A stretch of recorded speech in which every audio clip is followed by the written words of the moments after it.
मिथिला साधारण नगरी नहीं है। मिथिला उसे कहते हैं जहां वेद शास्त्रों का मंथन होता हो, जहां वेद शास्त्रों पर विचार होता हो। मथनातीत मिथिला, जहां मंथन हो वह मिथिला नगरी है।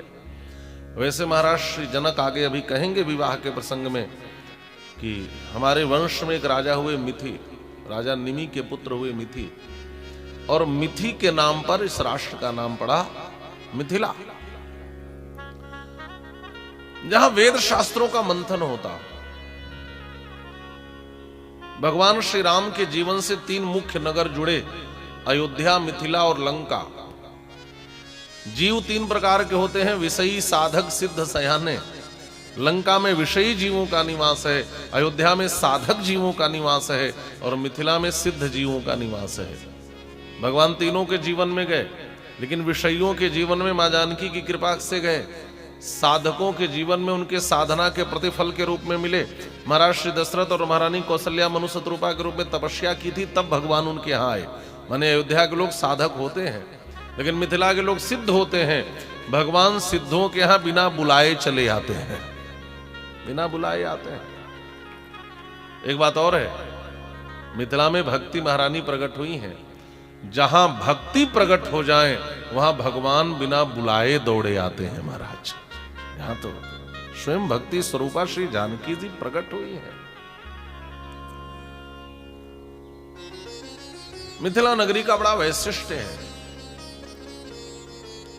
आपने मंडन मिश्र का नाम सुना होगा, मिथिला के ही पंडित थे। भगवान शंकराचार्य चाहते हैं कि सनातन धर्म को प्रतिष्ठित करने में ऐसा विद्वान हमारा सहयोग करे,